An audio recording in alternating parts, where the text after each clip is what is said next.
പ്രതിപക്ഷം കേരളത്തിൽ ഉയർത്തിക്കൊണ്ടിരിക്കുന്ന അപവാദങ്ങളുടെയും ദുരാരോപണങ്ങളുടെയും പരമ്പരയിൽ മറ്റൊന്നുകൂടി ഇപ്പോ പൊട്ടിത്തകർന്നിരിക്കുന്നു എന്നതാണ് ഈ വിധി വ്യക്തമാക്കുന്നത്.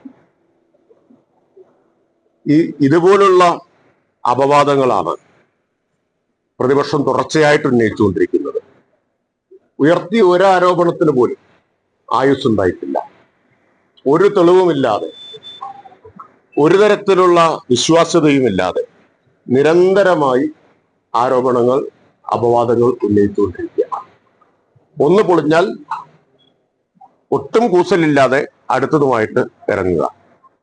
ഈ ആരോപണങ്ങളെല്ലാം മാധ്യമങ്ങളിൽ ഇടം കിട്ടാൻ വേണ്ടി മാത്രം, മാധ്യമങ്ങളിൽ നിലനിർത്താൻ വേണ്ടി മാത്രമുള്ളതാണ്. കോടതിയിൽ ഒന്നിനും നിലനിൽപ്പില്ല എന്നിട്ട് വ്യക്തമായിരുന്നു. പക്ഷെ എന്നെ അത്ഭുതപ്പെടുത്തിയ കാര്യം, ഇപ്പൊ എല്ലാ ടെലിവിഷൻ ചാനലുകളിലും കാണിക്കുന്നത് ആശ്വാസം ആശ്വാസം എന്നാണ്.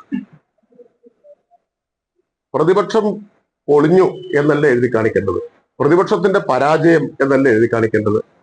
ഇതിനെന്ത് ആശ്വാസം ഇരിക്കുന്നു? അപ്പൊ പരാജയപ്പെട്ട പ്രതിപക്ഷത്തെ ആശ്വസിപ്പിക്കാൻ മാധ്യമങ്ങൾ ശ്രമിക്കരുത് എന്നാണ് എനിക്ക് പറയാനുള്ളത്. മാധ്യമങ്ങൾ കൊടുത്ത വാർത്തകൾ ഹൈപ്പ് കൊടുത്ത് അതല്ലേ ഞാൻ പറഞ്ഞത്. ഈ ആരോപണങ്ങളെല്ലാം എന്തിനു വേണ്ടിയിട്ടാണ്? മാധ്യമങ്ങൾക്ക് വേണ്ടി മാത്രമുള്ളതാണ്. ജനങ്ങളെ തെറ്റിദ്ധരിപ്പിക്കാൻ മാത്രം ഉദ്ദേശിച്ചുകൊണ്ടുള്ളതാണ്.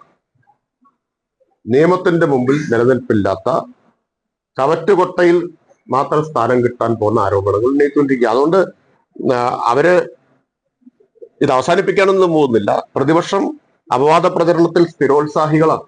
അതവരിനിയും തുടരും. ഗ്രാമപഞ്ചായത്തുകൾ സമീപ ദിവസങ്ങൾ അവതരിപ്പിച്ച ബജറ്റുകളിൽ ആശാ വർക്കർമാർക്ക് സഹായം, അഡീഷണൽ ധനസഹായത്തിന് ചില ശുപാർശകൾ വന്നിട്ടുണ്ട്. അവരുടെ ബജറ്റിൽ വകയിരുത്തിയിട്ടുള്ളതാണ്. അതിന്റെ സാധ്യത എത്രത്തോളം ഉണ്ട്? അത് വേറൊരു രാഷ്ട്രീയ തട്ടിപ്പാണ്. UDF ഉം BJP യും രാഷ്ട്രീയ തട്ടിപ്പ് നടത്തുക, രാഷ്ട്രീയ ലക്ഷ്യത്തോടെ ചെയ്യുന്ന ഒരു കാര്യമാണ്. കാരണം അവർക്ക് ഇത് അപ്രായോഗികമാണെന്നുള്ളത് അറിയാത്തതുകൊണ്ടല്ല. ആശാ വർക്കർമാരെ കബളിപ്പിക്കാനുള്ള വേറൊരു നീക്കം. തൊഴിലാളികളാക്കണമെന്ന ആവശ്യം ഉയർത്താത്ത സമരം, ഓണറേറിയം മാത്രം മതി എന്ന ആവശ്യം ഉയർത്തിക്കൊണ്ടുള്ള ഒരു സമരം എങ്ങനെയാണോ ആശാ വർക്കർമാരെ വഞ്ചിക്കുന്നത്, അതുപോലെ വഞ്ചിക്കുന്ന ഒരു തട്ടിപ്പാണ് ഇപ്പോ UDF ഉം BJP യും ഒക്കെ പ്രഖ്യാപിച്ചിട്ടുള്ള ഈ വർധനവ്. സർക്കാർ കൊടുക്കില്ല എന്നുള്ളതല്ല പ്രശ്നം. സാധാരണഗതിയിൽ അത് സാധ്യമാവില്ല എന്നുള്ളതാണ്. അല്ലെങ്കിൽ അവരുടെ വരുമാനത്തിൽ നിന്നുള്ള തുക എന്നുള്ള രീതിയിലാണ് വകയിരുത്തിയിരിക്കുന്നത്. നോക്കാം നമുക്ക് ബാക്കി.